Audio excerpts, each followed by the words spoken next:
Now, please welcome the 46th President of the United States, Joe Biden. Folks, how are you?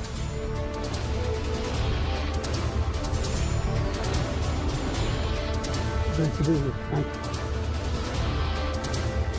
you. And please welcome the 45th President of the United States, Donald Trump.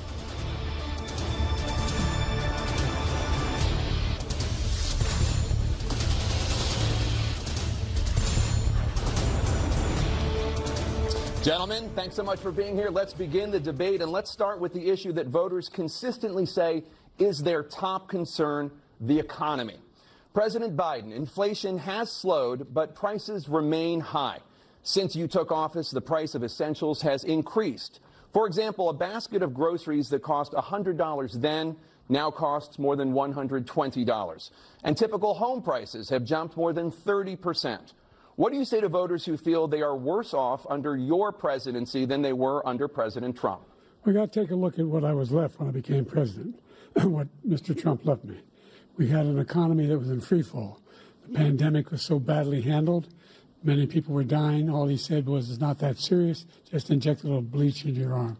You'll be all right. The economy collapsed. There were no jobs. Unemployment rate rose to 15%. It was terrible. And so what we had to do is try to put things back together again.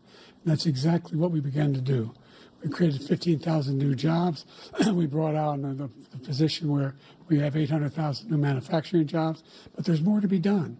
There's more to be done. Working class people are still in trouble. I come from Scranton, Pennsylvania. I come from a household where the kitchen table, if the things weren't able to be met during the month, it was a problem. The price of eggs, the price of gas, the price of housing, the price of a whole range of things. That's why I'm working so hard to make sure I deal with those problems. And we're going to make sure that we reduce the price of housing. We're going to make sure we build 2 million new units. We're going to make sure we cap rents so corporate greed can't take over. The combination, what I was left with in corporate greed, is the reason why we're in this problem right now. In addition to that, we're in a situation where if you take a look at all that was done in his administration, he didn't do much at all. By the time he left, things were in chaos, literally chaos. And so we put things back together. We created, I said, those jobs. We make sure we had a situation where we brought down the price of prescription drugs, which is a major issue for many people, to $15 for an insulin shot as opposed to $400. No senior has to pay more than $200 for any drug, all the drugs they can include beginning next year. And the situation is and we're going to make that available to everybody, to all Americans. So we're working to bring down the price around the kitchen table, and that's what we're going to get done. Thank you. President Trump? We have the greatest economy in the history of our country. We have never done so well. Everybody was amazed by it. Other countries were copying us. We got hit with COVID, and when we did, we spent the money necessary so we wouldn't end up in a Great Depression, the likes of which we had in 1929. By the time we finished, so we did a great job. We got a lot of credit for the economy, a lot of credit for the military, and no wars, and so many other things. Everything was rocking good. But the thing we never got the credit for, and we should have, is getting us out of that COVID mess. He created mandates that was a disaster for our country. But other than that, we had given them back a country where the stock market actually was higher than pre-COVID, and nobody thought that was even possible. The only jobs he created are for illegal immigrants and bounce-back jobs, a bounce-back from the COVID. He has not done a good job. He's done a poor job, and inflation's killing our country. It is absolutely killing us. Thank you. President Biden? Well, look, the greatest economy in the world, he's the only one who thinks that, I think. I don't know anybody else who thinks he had the greatest economy in the world. And, you know, the fact of the matter is that we found ourselves in a situation where his economy, he rewarded the wealthy. He had the largest tax cut in American history, $2 trillion. He raised a deficit larger than any president has in any one term. He's the only president other than Herbert Hoover who's lost more jobs than he had when he began, since Herbert Hoover. The idea that he did something that was significant. And the military, you know, when he was president, they were still killing people in Afghanistan. He didn't do anything about that. When he was president, we were still finding ourselves in a position where you had a notion that we were this safe country. The truth is, I'm the only president this century that doesn't have this decade, that doesn't have any troops dying anywhere in the world like he did. President Trump, I want to follow up if I can. Am I allowed to respond to him? Well, I'm going to ask you a follow-up. You can do whatever you want with the minute that we give you. I want to follow up. You want to impose a 10% tariff on all goods coming into the U.S. How will you ensure that that doesn't drive prices even higher? It's not going to drive them higher. It's just going to cost countries that have been ripping us off for years, like China and many others, in all fairness to China.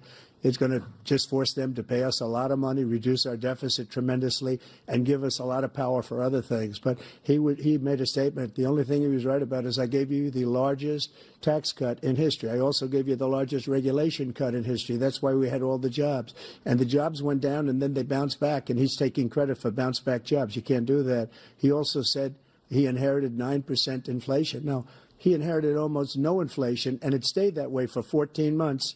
And then it blew up under his leadership because they spent money like a bunch of people that didn't know what they were doing. And they don't know what they were doing. It was the worst, probably the worst administration in history. There's never been. And as far as Afghanistan is concerned, I was getting out of Afghanistan, but we were getting out with dignity, with strength, with power. He got out. It was the most embarrassing day in the history of our country's life. President Trump, over the last 8 years, under both of your administrations, the national debt soared to record highs. And according to a new nonpartisan analysis, President Trump, your administration approved $8.4 trillion in new debt, while so far, President Biden, you've approved $4.3 trillion in new debt. So, former President Trump, many of the tax cuts that you signed into law are set to expire next year. You want to extend them and go even further, you say.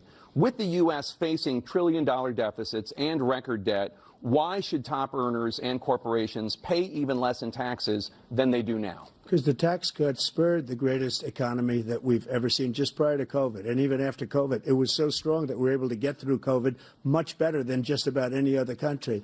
But we spurred, that tax spurred. Now, when we cut the taxes, as an example, the corporate tax was cut down to 21% from 39%, plus beyond that. We took in more revenue with much less tax, and companies were bringing back trillions of dollars back into our country. The country was going like never before, and we were ready to start paying down debt. We were ready to start using the liquid gold right under our feet, the oil and gas right under our feet. We were going to have something that nobody else has had. We got hit with COVID. We did a lot to fix it. I gave him an unbelievable situation with all of the therapeutics and all of the things that we came up with. We gave him something great. Remember, more people died under his administration, even though we had largely fixed it. More people died under his administration than our administration, and we were right in the middle of it, something which a lot of people don't like to talk about. But he had far more people dying in his administration. He did the mandate, which is a disaster, mandating it. The vaccine went out. He did a mandate on the vaccine, which is the thing that people most objected to about the vaccine. And he did a very poor job, just a very poor job. And I will tell you, not only poor there, but throughout the entire world, we're no longer respected as a country. They don't respect our leadership. They don't respect the United States anymore. We're like a third world nation between weaponization of his election, trying to go after his political opponent, all of the things he's done. We've become like a third world nation, and it's a shame. The damage he's done to our country. And I'd love to ask him, and will, why he allowed millions of people to come in here from prisons, jails, and mental institutions to come into our country and destroy our country. President Trump, we will get to immigration later in this block. President Biden, I want to give you an opportunity to respond to this question about the national debt. He had the largest national debt of any president in a four-year period, number one. Number two, that $2 trillion tax cut benefited the very wealthy. What I'm going to do is fix the tax system. For example, we have 1,000 trillionaires in America. Billionaires in America. And what's happening? They're in a situation where they, in fact, pay 8.2% in taxes. If they just paid 24%, 25%, either one of those numbers, they'd raise $500 million, billion dollars, I should say, in a 10-year period.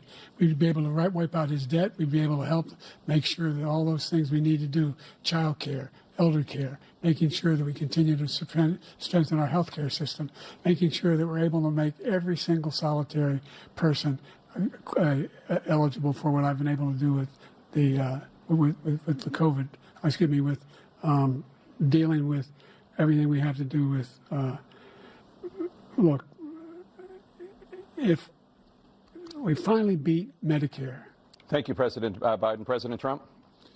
Well, he's right. He did beat Medicare. He beat it to death, and he's destroying Medicare because all of these people are coming in. They're putting them on Medicare. They're putting them on Social Security. They're going to destroy Social Security. This man is going to single-handedly destroy Social Security. These millions and millions of people coming in, they're trying to put them on Social Security. He will wipe out Social Security. He will wipe out Medicare. So he was right in the way he finished that sentence. And it's a shame. What's happened to our country in the last 4 years is not to be believed. Foreign countries, I'm friends with a lot of people, they cannot believe what happened to the United States of America. We're no longer respected.